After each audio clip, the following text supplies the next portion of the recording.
Welcome back to the channel. We are here again with my new DeWALT air compressor. I think it's a DXCM301, something like that. For the purposes of today's video, it really doesn't matter though. If you're more curious about this guy in general, there is a playlist for air compressors and air tools, which I'll link right up there and down in the description. You can go check out all that if you want. But today we're here to do two things. One, we're going to add some aftercooling to it. And two, I'm going to try and do something to isolate that compressor head itself a little bit more from the rest of the unit. The primary reason I want to isolate this guy is because in prior videos you could actually see this whole unit walking across my shop floor. And I'm hoping that if I give this guy a little less lever arm against this base plate here, it'll be less likely to do that. Another hopeful side effect of that is it should also be marginally quieter. Like when I hit this guy, you can hear that hollow tink echo all the way down the whole vessel. And hopefully by isolating it, I can get rid of some of that noise. That's far and away a distant third goal, but it would be nice if that happened. This is the discharge pipe from the compressor head into the tank. And the reason I'm going to do both these things at the same time is because when I pick this guy up to put the isolators under it, this tube isn't going to fit into the tank anymore without rejiggering anyhow. So it's just the right time to do both of these things. If you're unfamiliar with the notion of aftercooling, this little line between the two cylinder heads on this thing is kind of a good example. There's just a steel pipe in there with this heat shielding on the outside of it, or these fins to help it dissipate heat. On this particular compressor, since it's a single stage compressor, this is actually kind of silly because all this is doing is cooling down the charge from this cylinder just a wee little bit before it goes into the tank. This cylinder does not feed this cylinder. On two-stage compressors they do, so it would actually be an intercooler between the two cylinders if you saw this arrangement come down and go into the intake on the other cylinder. But this kind of conveys the point of what we're going after. They put this in here to help it dissipate some heat. The reason you want to aftercool before going into your tank isn't so much about dissipating heat from the air, because really we don't care. By the time we're using it, it'll have cooled down. It's to get the moisture out of the air. When you take a volume of air and squeeze it down, you're also taking all the water molecules in that volume and compressing them as well. So you're pulling all that moisture out of the air and condensing it back into a liquid from a vapor. And obviously the more you use your compressor, the more that's going to happen and blah, blah, blah. Hotter air also holds more moisture innately. So it's kind of a double whammy. The hotter the air and the more of it you're compressing, the more water you're going to get. The way the compressor manufacturers deal with this is they just put a water drain on the bottom of the tank. So periodically you have to get down there, open the valve and drain it out. What I would prefer to do is to not get the water in the tank to begin with at all. That way it maintains the condition of the interior of my tank. Because for all I know, this is the last air compressor I'll ever be able to afford to buy or anything else, so I want to keep it nice as long as I can. And these components on top, they can come or go as time marches on and be replaced, as long as the pressure vessel itself is still safe to use. So that's the whole idea here, is I'm just trying to assure the future reliability and safety of the tank itself by doing this. So first things first, I'm just going to take this factory discharge tube off, so we won't need it where we're going. To my surprise, this is all just compression fittings on here. Both ends of it are just compression fittings, which makes it nice and easy for us to work on. I'll grab the other side of it. Just pull it on out. Won't need him where we're going. And actually from the feel of this, it is aluminum, not steel. Next thing to do is loosen up the motor. That's what controls the belt tension. So we'll just get these screws backed off so we can slide it. Now thinking a little more about our isolation, we need to make sure that the drive shaft down there has clearance to this belt guard, because I am going to end up picking up the whole compressor. And I think we're going to be good, or if we're not, we're going to be really close. As for the isolators themselves, this is what we're going to use. These are basically the softest isolators of this size that I could get from McMaster Car.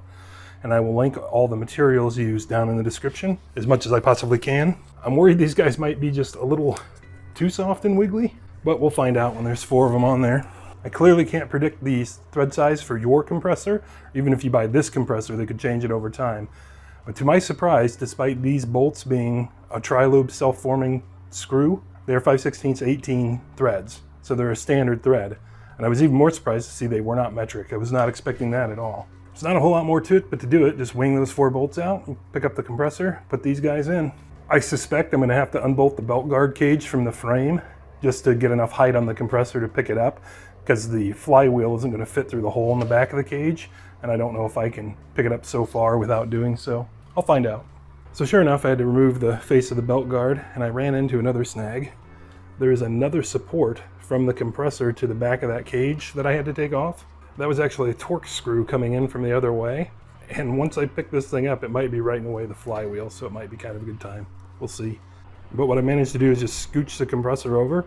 I think I can put 2 of those isolators in, pick this guy up, set him on him, cant it up, get the other 2 in, and hopefully my belt is long enough. I hadn't really considered that the length may change. It's gonna make it.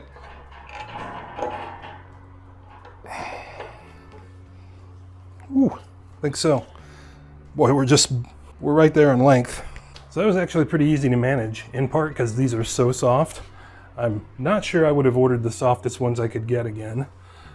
You can see she's got quite a bit of weeble wobble in her. One thing I'm happy I had the foresight to do was to order serrated lock washers instead of like nylocks, because they're actually gonna like bite in and lock the thing down. And with as little thread as we have exposed, we're gonna want that. I've got a feeling this is gonna be kind of a beta anyway. We'll probably revisit this with different bushings at some point. And also those of you that know me will know that these are of course stainless steel. Is that guy like shorter? Why am I able to get a nut started everywhere but here? This guy is like half a thread shorter. I'll probably take him out and flip him over or see if one of the other ones fits better in a different place. You get the idea how this is gonna work. So that didn't go quite according to plan. This guy I actually had to put on upside down because it turns out the casting's actually a little thicker on the compressor right there. Go figure.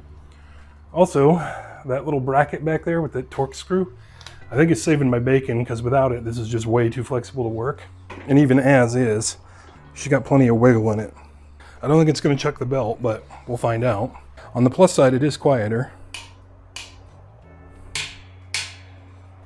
So that's good. I'm gonna put some power on it and see if that just goes crazy or not. And if it looks like it's gonna be okay, then we'll continue on. All right, moment of truth. I'll see if it goes completely berserk.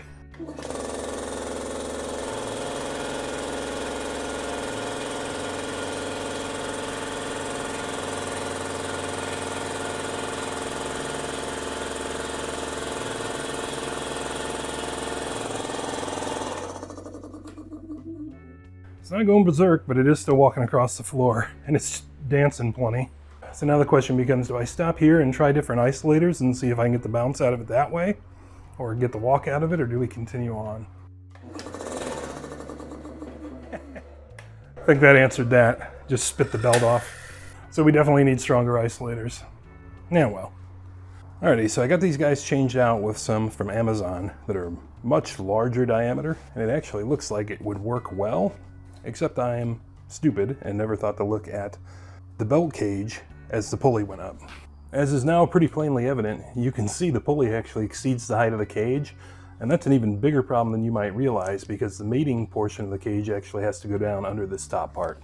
So the way it's designed to work is something like this, where it needs to come in and tuck under.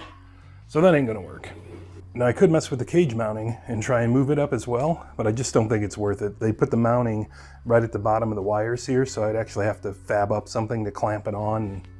So we'll just go for round 3 with our isolation mounts and just see if I can get some 1/2-inch ones, which I believe I can. They just won't be cheap. But in the meantime, the belt is actually on it pretty well. Let's start it up and see if it's going to continue to walk across the shop. I bet it is. Let's see what happens.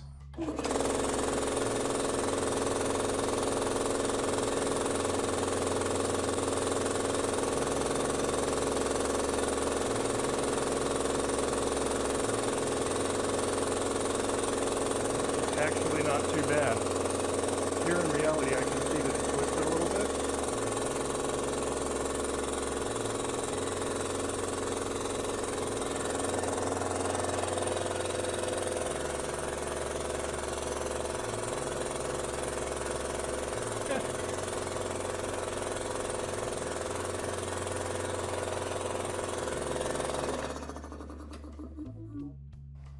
Of course, the mounts that won't work in the long run are like working perfectly for this. What's pretty funny though is how much booty shake this thing has.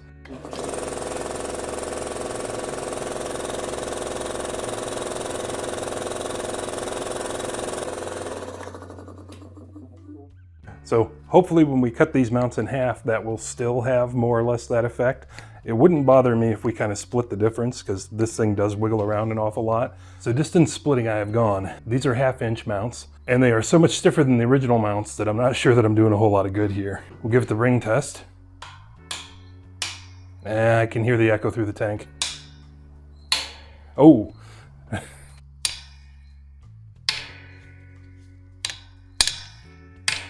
Well, it's nowhere near as bad on the compressor as it is on the motor, but I got a feeling this thing's gonna just walk like a dog. We'll see what happens here in just a second.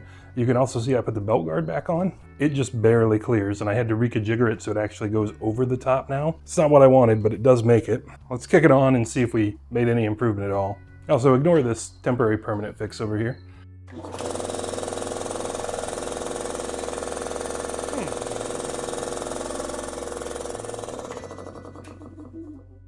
Well, I'll be chuckled.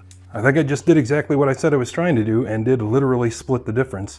You can see that it's similar movement between these two, but they're both still oscillating, so check it out and see if the camera will see what I see.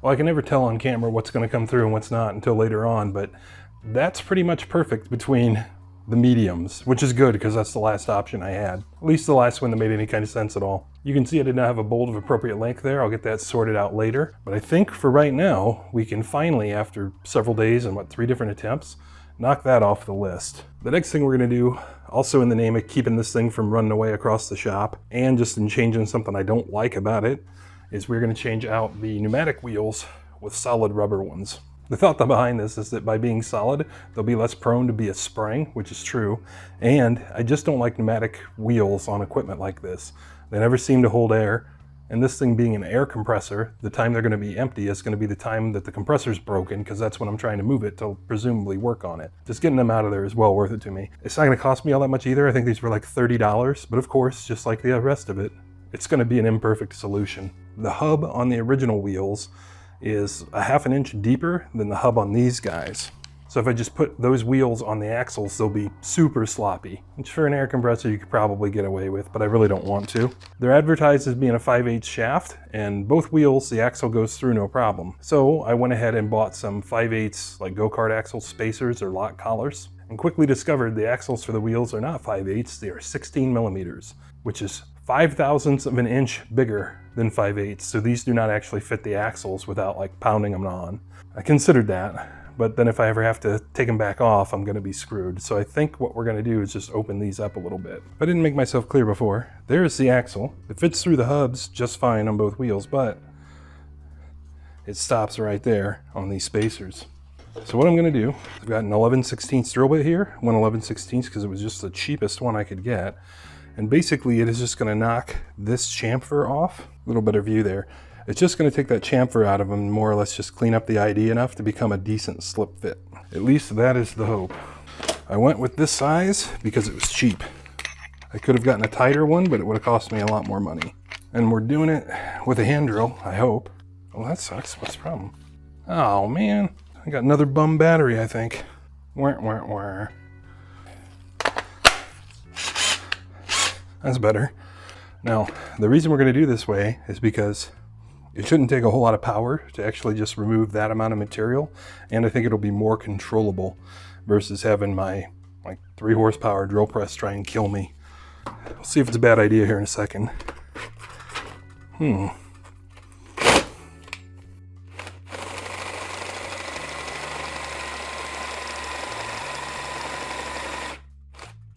It's going okay actually. But I do definitely want to lock this thing down. This is a rotating vise. There we go.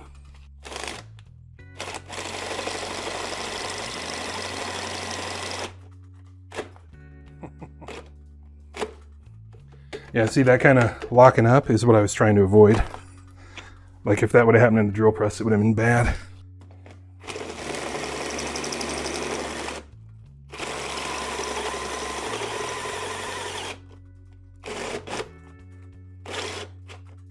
Ooh, I think there's actual, oh yeah, there's actual smoke rolling out of my drill.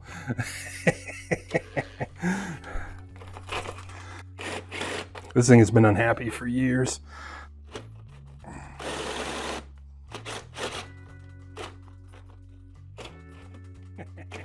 Take a bite from the other side. And that color is warmer than I expected. That might be why the drill is on fire. Oh, come on.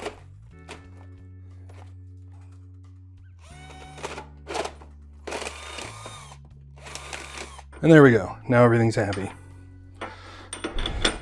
And that is just a nice amount of slop. Got one more of those to do.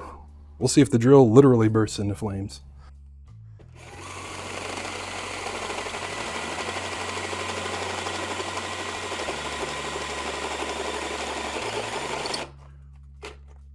It's smoking again. Oh yeah.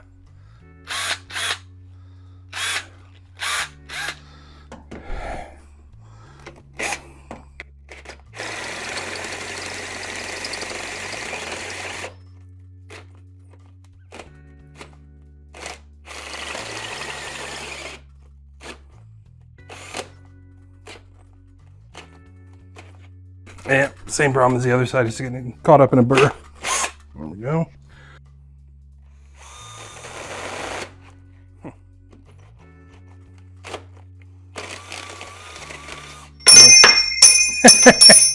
There we go. And that's the idea. Collar in there, reassemble with the axle. Wheel spins fine. So just gonna do that to the other side too, and then that will be done. And we'll try it again and see if it continues to walk across the shop. Hopefully we didn't make it worse. But just to hedge my bets, we're gonna recite the time-honored incantation. That ain't going nowhere.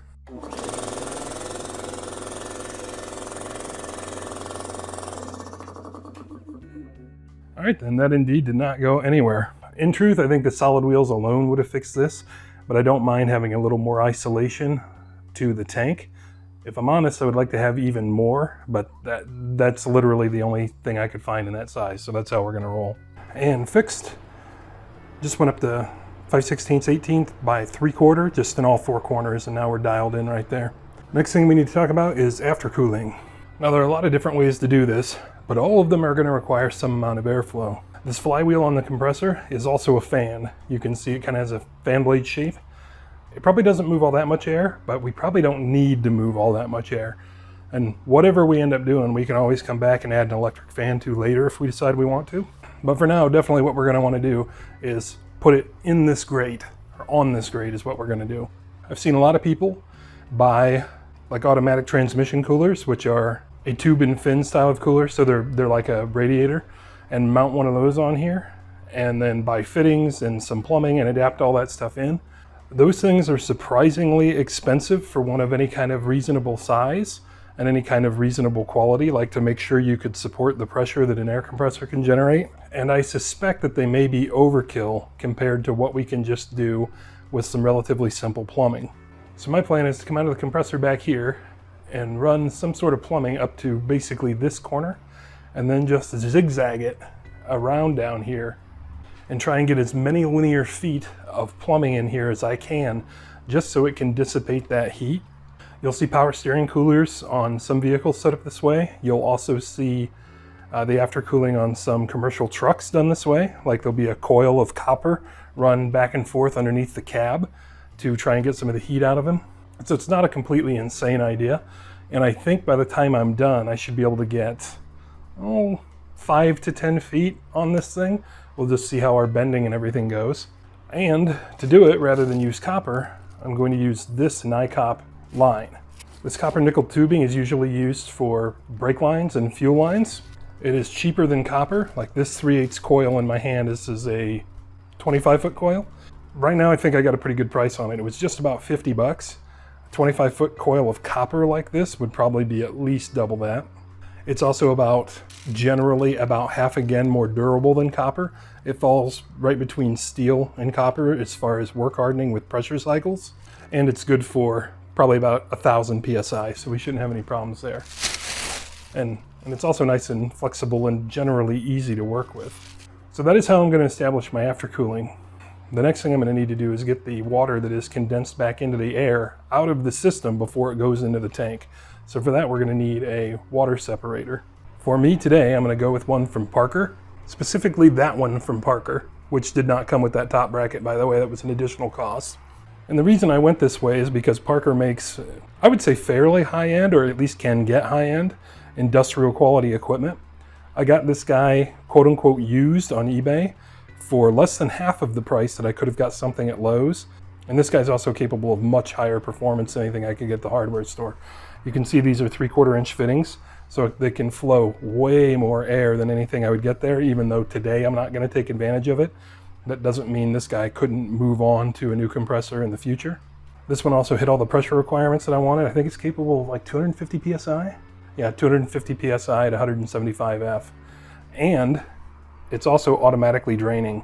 So it's got a little spout on the bottom. Those are 8 NPT threads in there that you can put a nipple and a hose on. And the way that works is there's a little float in here. So once the water collects to a certain point, a float will open a little valve in the bottom and dump it out. And then it's got a sight glass on the side that you can see how much water's in it. But one place I lucked out is while there's no pressure on it, meaning no pressure from here, it's always open. So that means every time the compressor kicks on and off, this guy is going to automatically cycle and drain itself, which is pretty cool.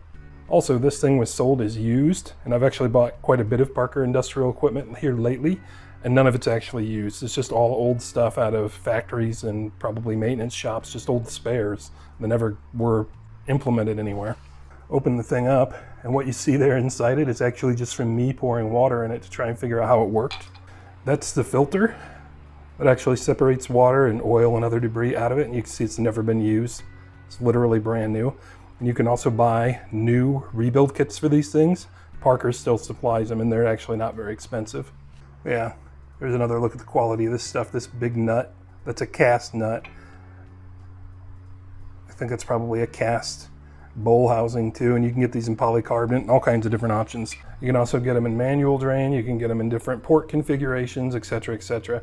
Just depends what there is on the day you're looking. Or you can go to the Parker dealer and buy one of these for probably 400 bucks, but I don't really advise that.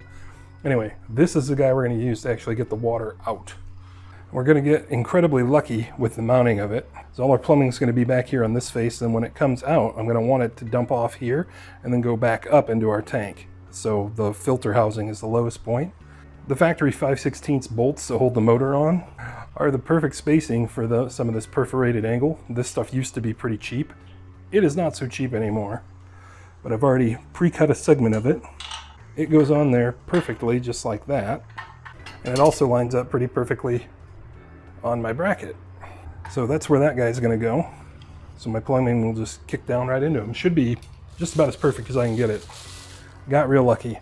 So that is the next thing. So I'm just gonna get that guy mounted on there real quick. And that's what that looks like. Those are also serrated flange head nuts and bolts, 1/4 inch, fit everything perfectly. This guy's a little wiggly, but it doesn't look like it's gonna contact the tank. I may at some point just try and get like a thick rubber band or something and wrap around it just so it doesn't vibrate as much as I'm sure it's going to. Also, to terminate our pipe connections, we're just gonna use compression fittings. Before I committed to going with the compression fittings, I did some research. Regular brass compression fittings in this size should be good up to about 1,000 PSI. So even if the Chinese or Taiwan ones or whatever I've got here are only 1/4 as good as they should be, should still be completely fine. So no big deal. So now the puzzle is just to connect this guy to that guy. And however I get there is however I get there. So I'm probably going to spend some time working on that and try and make it both functional and decent looking. Now, there really isn't bonus points for making it look good, but it doesn't hurt. And here's what I ended up with. Things did not go quite as planned. This more or less came out okay, but I had to buy some different tools, which is no big deal. We'll talk about that more after we're done discussing this. But the basic routing here comes off of the compressor head, down, around, under the belt guard, up, zigzag back and forth, then comes around into the water separator on the other side. You may not believe me, but that is 13 feet of tube right there. So we went from probably about 15 inches of aftercooling to 13 feet. Plus the mass of the water separator itself will also play a role in actual water separation and temperature reduction. One point of controversy I could see coming in the comments right now is that this comes out and straight down and then straight back up. I can see people trying to tell me this is going to create a water trap. It might, but I kind of doubt it. This isn't a kitchen sink. There's not going to just be water in there, and it's not going to be ambient temperature. The gas that comes through there is going to be whatever it gets up to in operation, probably a couple hundred degrees as it's going through, which as long as that temperature is still above the dew point, it'll carry moisture on through. And even if it's not above the dew point of the gas in there, I don't care. If this whole thing filled up with water and stayed that way forever, so what? Air is going to pass on through, come through the tube, and any water that it collects, including any water it may pick up through there, is going to get pulled out by the dryer anyway. At least that's the whole idea of having it there. My other options for this weren't too good. It was to come around with a 90 and then try and pull another 90 off and another 90 off and come back around. And this 3/8 NICOP doesn't bend nearly as well as I was hoping it would. So all those 90s straight in a row would have been pretty tough. Plus, it wouldn't have been very forgiving to the vibration that we're going to get out of the compressor head. This leg, all the way around, should give it some freedom to move. And if it should ever work harden and crack and break anywhere in here, it should be a spot that's going to be really easy to just put a compression fitting union in and let it run until whenever it cracks and breaks again. I don't know if that's really an issue until we get going for a while, but that's my thought anyway. As far as this goes, the next things I'm going to do are I ordered some stone guard, which is kind of what it sounds like.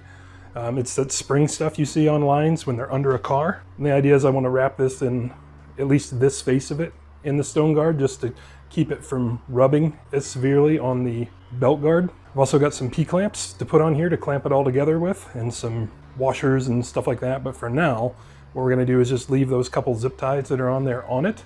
And I want to start it up and see if we build air pressure, see if we have any actual functional issues. I'm a little more proud of how things came out on this side of the separator. Just comes out, makes a 90, comes up over the motor, a couple 90s, and then straight down to the tank. This right here probably constitutes another 2 feet of tube, and anything from here on down will always drain back in. At least that's the hope. Let's get this thing plugged in and fired up and see if it's actually going to make air. Showing 79.5 in the shop before we get going.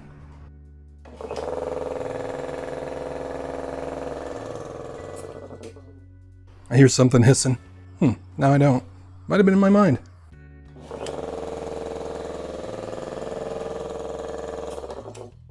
Yeah, something's definitely hissing. It just wears off because once the compressor head unloads, all the air pressure is gone out of the line.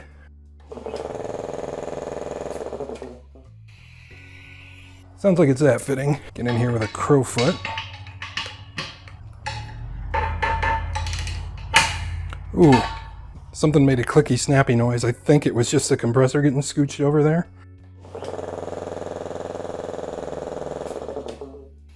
Still leaking. Beginning to wonder if I didn't break something. So that would sure be too bad. That click was just a wrench slipping off.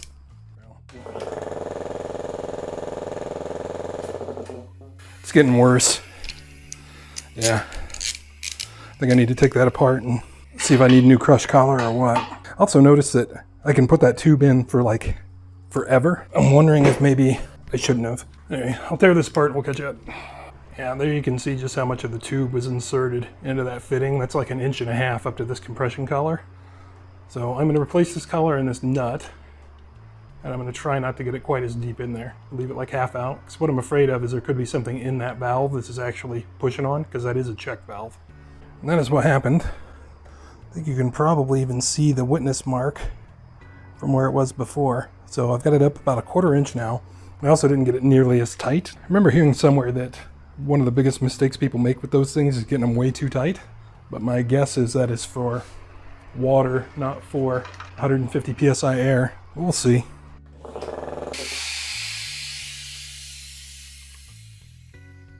I can feel it leaking there, and I can see all sorts of water, so that's not ideal. Clearly the water is the part that I'm the most annoyed by. I also don't know what I did with my temp gun. Doesn't look like our drain is draining any water yet, which sucks because we're clearly getting water out of it here. It also threw vapor out of the drain. Oh, this sucks. Yeah, that's basically saying it's not knocking the air temperature down at all, if I'm to believe what I'm seeing, which I don't, but still. 88 from like 105, that sucks. Well, this is pretty much up to operating pressure. I'm going to dump it and let it come up from 0 again, let it get some real heat in it all in one shot, and we'll see what happens.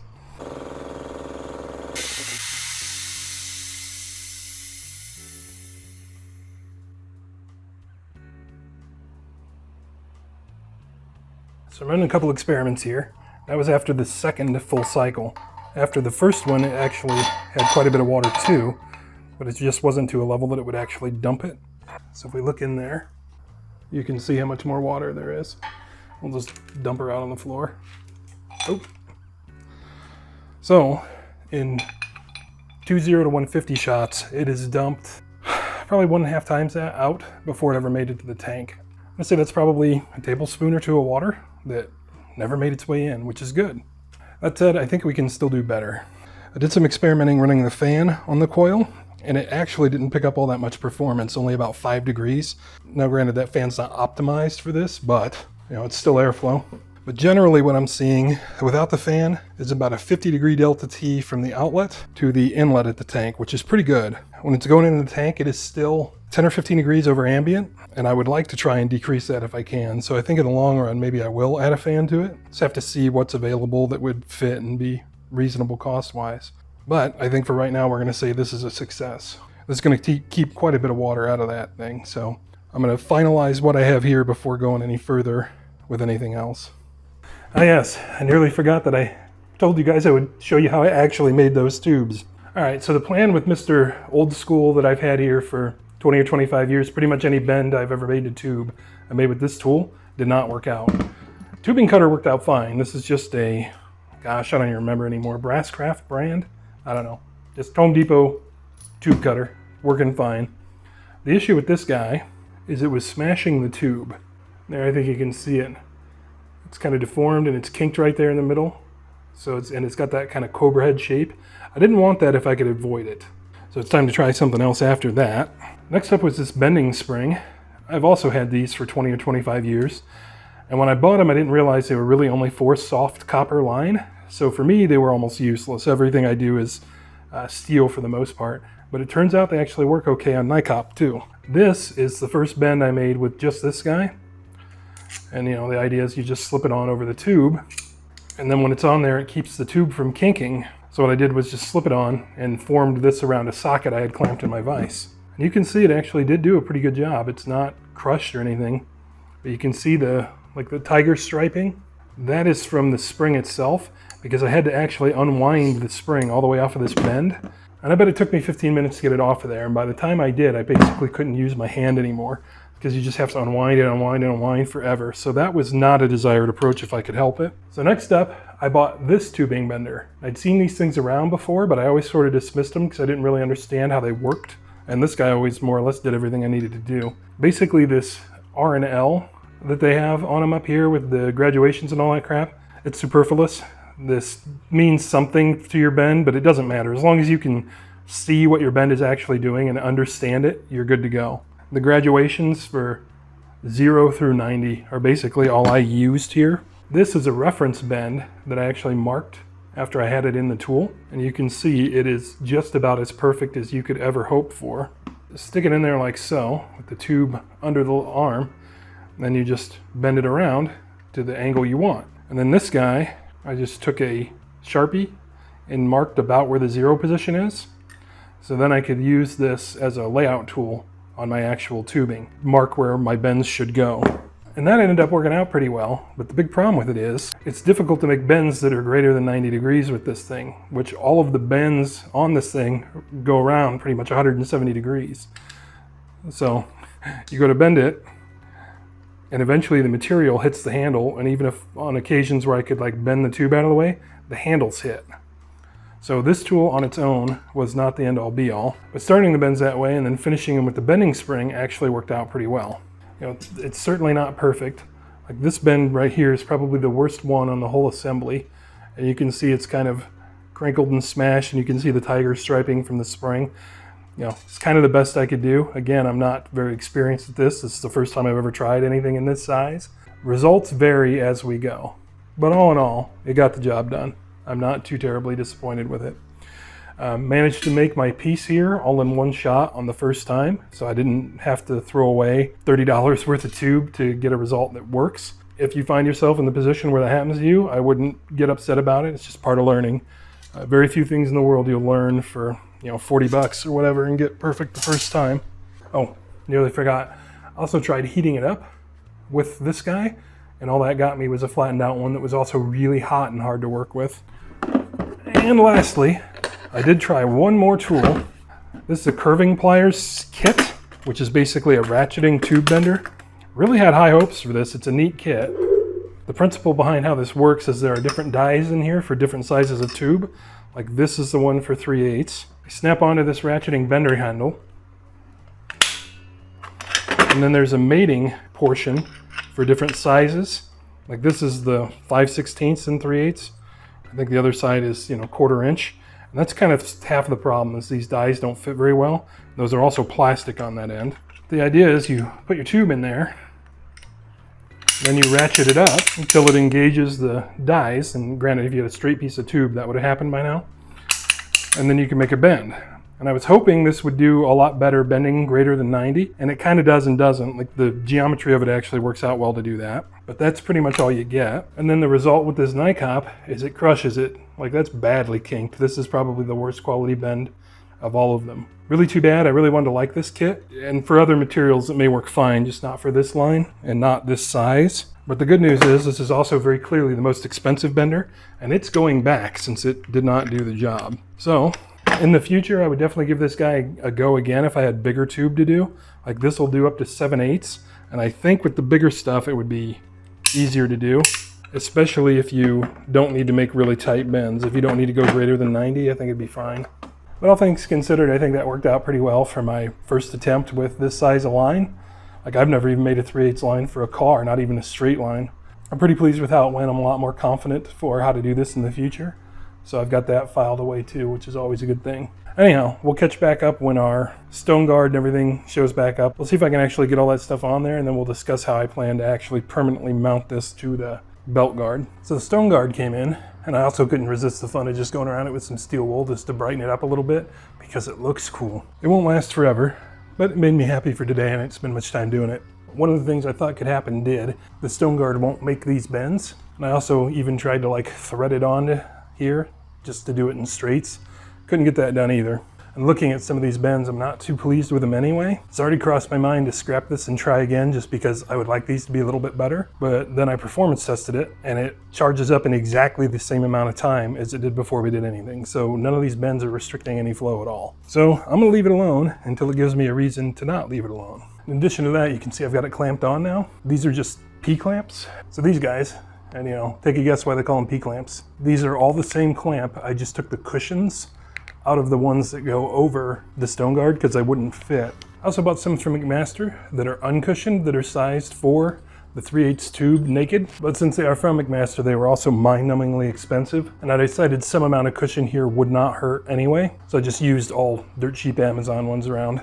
I'd also considered attaching them with like a big fender washer behind this grate and then pop riveting through the hole. And then I just zip tied them on, and that ended up working well.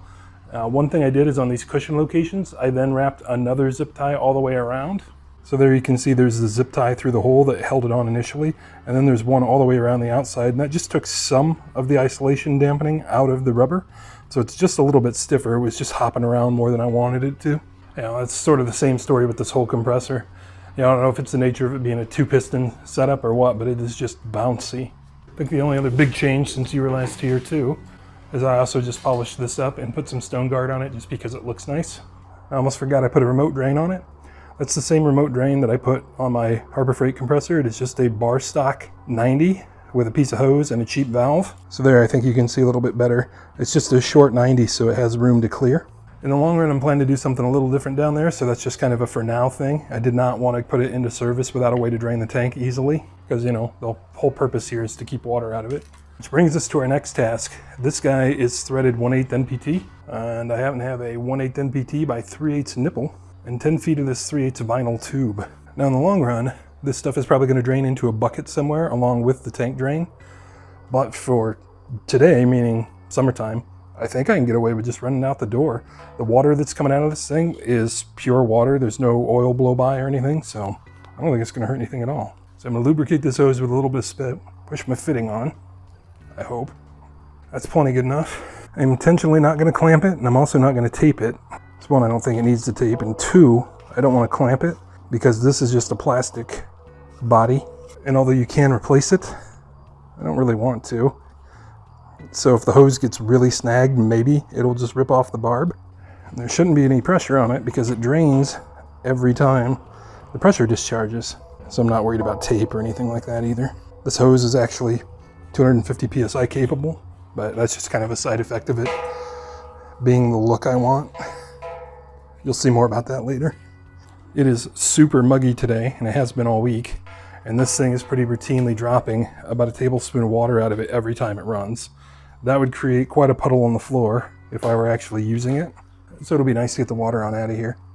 The only other funny thing I noticed is when it blows off the pressure from the cylinder heads back through the switch, it actually loses about 5 PSI of tank pressure, because I suspect the volume and all of that tubing makes up for about a 5 PSI difference, which is not something I expected, but it's amusing. Anyway, time to get this guy in the corner and let him run. I've got work to do. Alrighty, so here it is in its hidey hole up at the front of the shop. There is no ventilation behind this thing. It has already occurred to me that that is something I'm going to need to change. So I am going to eventually put fans on that aftercooler. But for right now, let's take a look and see how it's doing. I just got done working it pretty dang hard, and you can see the ambient temp in the shop here is 81F. Cylinder head temp, probably going to get right on up. It's getting uncomfortable to hold my hand over it. It's going to call it 165. You check the discharge temp. It should be about what the cylinder head is, I would guess.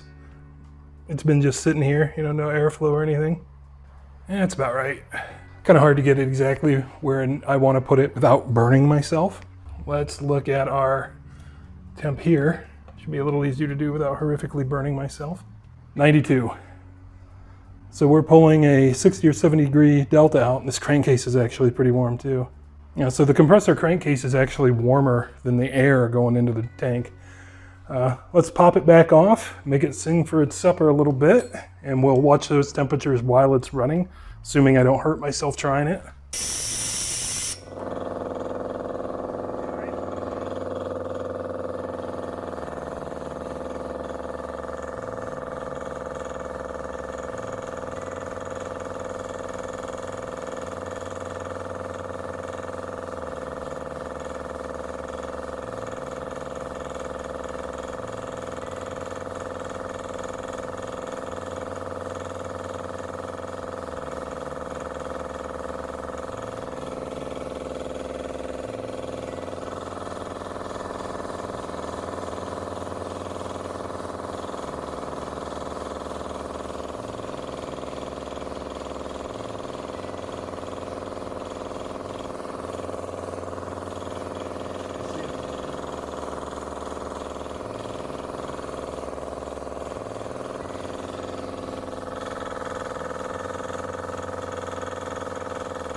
So it's mimicking about what I was expecting to see, about a 60 degree delta T, which is good.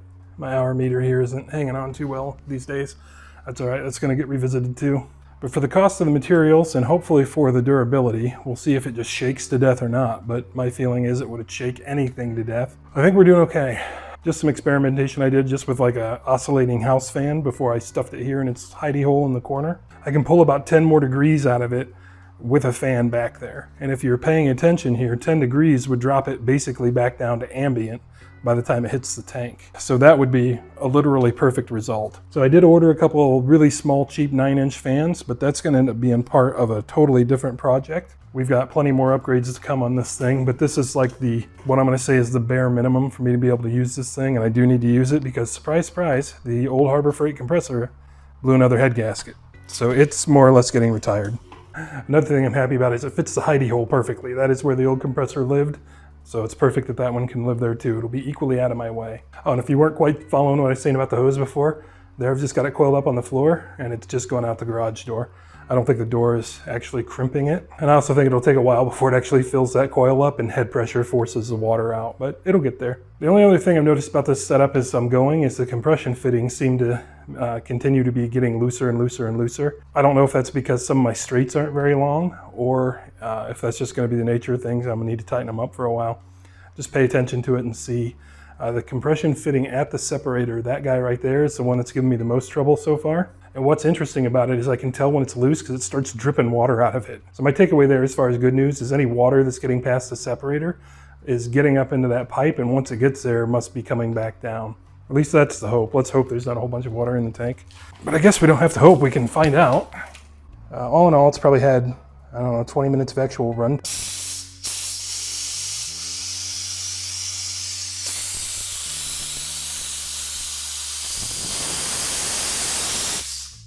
There's definitely some vapor there, but you know, nothing real bad. I'm sure our separator is doing its job. In fact, I can see it is, hence the fancy hose. But like right there, I can see a drop of water in it. So it may not be a perfect solution, but it's the one I've got for today. Speaking of what I've got for today, this video, it took about 2 weeks to make as far as you guys watching it. We'll see what I get out of it, but it is time to get out of it. As always, I appreciate you guys stopping in to watch it, and we will catch you on the next one.